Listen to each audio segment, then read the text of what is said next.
Let's discuss a new topic of India's foreign trade, that is trend in India's foreign trade. Trends के बारे में हम पढ़ेंगे कि हमारा जो ट्रेड था वो पहले कितना था और अब कितना है, और वो इंक्रीज हुआ है या डिक्रीज हुआ है, हम इसके बारे में पढ़ेंगे।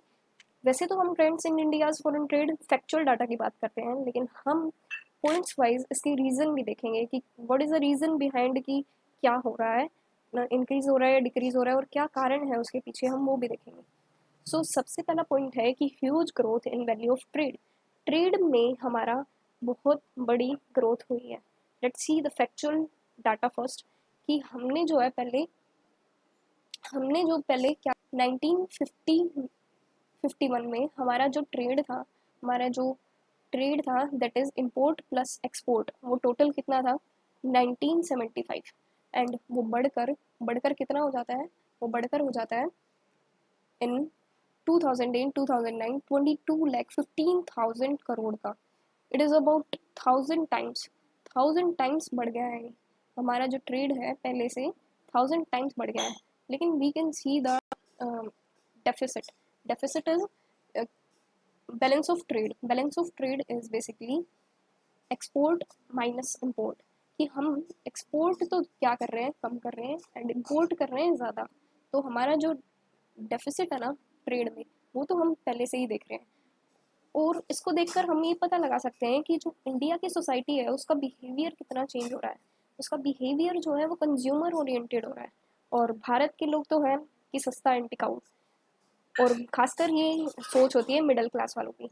तो मिडिल क्लास वाले लोग क्या सोचते हैं कि सस्ता एंड टिकाऊ चीज़ मिल जाए, और वो भारत में मिलनी मुमकिन नहीं है। मतलब टिकाऊ तो मिलेगी लेकिन सस्ती नहीं होगी, वो होगी महंगी।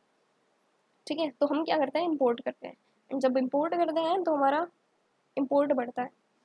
और ग्लोबलाइजेशन हमने करा तो ग्लोबलाइजेशन से क्या हुआ, जो वर्ल्ड की इकॉनमी थी ना वो भारत की मार्केट के लिए खुल गई। तो हमने जो है लग्जरी आइटम्स को इंपोर्ट करना शुरू कर दिया, जो पहले रेस्ट्रिक्टेड थी। पहले हम लग्जरी आइटम्स को इंपोर्ट नहीं कर पाते थे, उस पर कुछ रेस्ट्रिक्शंस थी, लेकिन वो भी हट चुकी थी। और उसके बाद तो काफ़ी ज़्यादा इनिशिएटिव लाए गए थे। एंड 1991 का ग्लोबलाइजेशन, प्राइवेटाइजेशन, लिबरलाइजेशन, इससे भी काफ़ी हमारा ट्रेड में ग्रोथ हुई। तो यही सब कारण थे कि हमारे जो है ट्रेड में ग्रोथ हुई थी। एंड अब चलते हैं सेकंड पॉइंट पर। Second point is higher growth of import. Import जो है हमारे बढ़ रहे हैं। सबसे पहले फैक्चुअल डाटा देखते हैं कि फैक्चुअल डाटा क्या कहता है। फैक्चुअल डाटा ये कहता है कि हमारा जो इम्पोर्ट था ना 1950 में, वो बढ़ा है, मतलब वो था 1000 करोड़ का। ठीक है, और वो बढ़कर कितना हो जाता है, वो बढ़कर बढ़ते बढ़ते बढ़ते बढ़ते आ जाता है 13 लाख 74 करोड़। 13 लाख 74 करोड़ का हमारा इम्पोर्ट हो जाता है, and that is about 1300 times. और इसके पीछे रीजंस क्या थे, इसके पीछे पीछे पहला रीज़न जो था वो था, रीजंस की बात करते हैं तो पहला रीज़न था कि हम कैपिटल गुड्स की इम्पोर्ट करते हैं। Capital goods like machinery and equipment.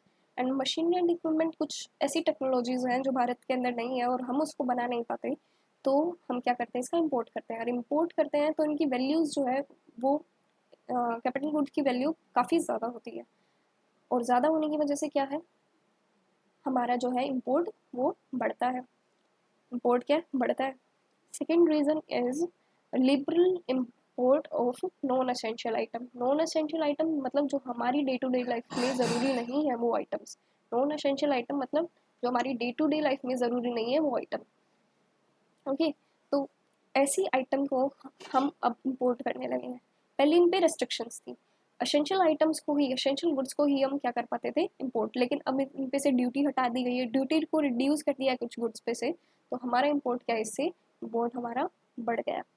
Third point is periodic hike on oil prices. Oil prices oil prices पर हमारे पीरियोडिक हाइक होते हैं, मतलब उनका जो प्राइस है वो बढ़ता है पीरियोडिकली, लगातार नहीं बढ़ता। उनका जो प्राइस बढ़ता है वो पीरियोडिकली बढ़ता है, मतलब एक पीरियड में बढ़ा, फिर नॉर्मलाइज हो गया, फिर बढ़ा, फिर नॉर्मलाइज हो गया। इससे क्या है, हमें उस पर्टिकुलर पॉइंट ऑफ टाइम के लिए जब प्राइस हाइक हुए तब हमें क्या करना पड़ा, इम्पोर्ट करना पड़ा। सो दैट इज़ वाई हमारा इम्पोर्ट क्या है, बढ़ता है। And fourth and last point is introduction of liberal import policy by the government. Government क्या है, लिबरल पॉलिसी बनाने लगी। लिबरल पॉलिसी मतलब ऐसी पॉलिसी जिसमें क्या है, ड्यूटीज कम है, रेस्ट्रिक्शंस कम है। तो ऐसी पॉलिसी क्या होगा, इन पॉलिसीज से हमारे इंपोर्ट क्या होंगे, इंपोर्ट बढ़ेंगे। Okay, then move to the next point, inadequate growth of export. Export जो है वो बढ़ तो रहे हैं लेकिन इस पेस से नहीं बढ़ रहे जिस पेस से हमारे इंपोर्ट बढ़ रहे हैं। Let's see the factual data first. देखिए इसमें देखिए सबसे पहले हमारा इंपोर्ट कितना था, 1000 करोड़ समथिंग। ओके, ये भी अबाउट 1000 करोड़ समथिंग है। लेकिन अगर हम नीचे जाएंगे तो देखिए ये कितना हो गया, ये हो गया 13,74 करोड़, 74,000 करोड़ समथिंग। ओके, और ये कितना होता है, 8,40,000 crore something. See the difference, it is about 1300 times and it is just 800 times. So what is the reason behind कि हमारा जो एक्सपोर्ट है वो बढ़ तो रहा है लेकिन कम रेट से बढ़ रहा है। हम बात करते हैं रीजंस के बारे में। So there are load of reasons about behind this. सबसे पहला रीज़न है कि हमारी जो ट्रेड के लिए टर्म्स है ना वो इंडिया के लिए अनफेवरेबल है। सी, हमारा जो काम है वो प्राइमरी सेक्टर में सबसे ज़्यादा है, और प्राइमरी में भी क्या, एग्रीकल्चरल हमारा काम है, एग्रीकल्चरल सेक्टर है हमारा। उनके लिए जो ट्रेड पॉलिसीज़ बनाई जाती है वो फेवरेबल नहीं होती। मतलब हम एक्सपोर्ट तो करते हैं उनका लेकिन उतना नहीं करते जितना हम कर सकते हैं, क्योंकि हमारे लिए वो पॉलिसीज़ क्या है, फेवरेबल नहीं है। सेकेंड पॉइंट इज़ कि जो हमारा अब पिछले कुछ टाइम की बात करें तो काफ़ी लंबे समय से बिजनेस रिसेशन चल रहा है काफ़ी डेवलप्ड कंट्रीज़ में।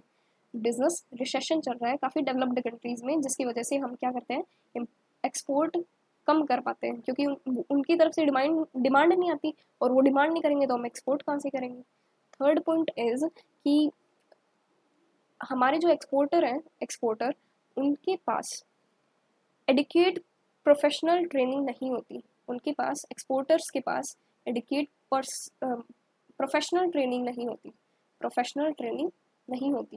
और प्रोफेशनल ट्रेनिंग ना होने की वजह से वो ग्लोबल मार्केट में compete अच्छे से नहीं कर पाते। दूसरा, उनको इंटरनेशनल मार्केटिंग की नॉलेज अच्छे से नहीं होती, और नॉलेज नहीं होगी तो काम कैसे करेंगे। Fourth reason is procedural complication. मतलब जो एक्सपोर्ट करने का प्रोसीजर होता है, इसके बारे में हम अगले आने वाले चैप्टर्स में पढ़ेंगे कि what is the procedure of export and import. उसमें हम देखेंगे कि एक्सपोर्ट करने का कितना लंबा प्रोसीजर होता है, और वो प्रोसीजर काफ़ी कॉम्प्लिकेटेड है। सो दैट्स वाई एक और कारण है कि हमारे एक्सपोर्ट जो है वो कम है,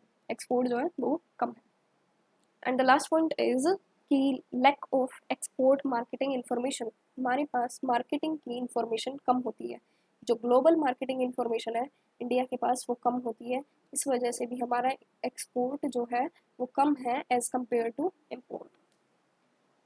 सो the last but not least point is increase in deficit of balance of trade. सबसे पहले तो बैलेंस ऑफ ट्रेड के बारे में बात कर लेते हैं। Balance of trade BOP is export minus import. मतलब जितना हम एक्सपोर्ट करते हैं उसमें से अगर हम इम्पोर्ट घटा दें तो वो क्या होगा, बैलेंस ऑफ पेमेंट।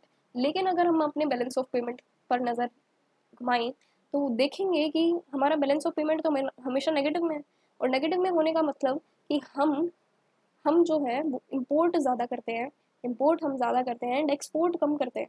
ये तो हमने अभी अभी पढ़ा कि हम क्या करते हैं, एक्सपोर्ट जो बढ़ रहा है हमारा वो इतनी रेट से नहीं बढ़ रहा है जितना हमारा इम्पोर्ट बढ़ रहा है। सो बेसिकली क्या है, इससे हमारा बैलेंस ऑफ पेमेंट किस में जाएगा, डेफिसिट में जाएगा। तो यही है हमारा लास्ट पॉइंट कि increase in deficit of balance. So that's all about this video. Thanks for watching. Keep learning, keep growing. And if you like it, give it a thumbs up.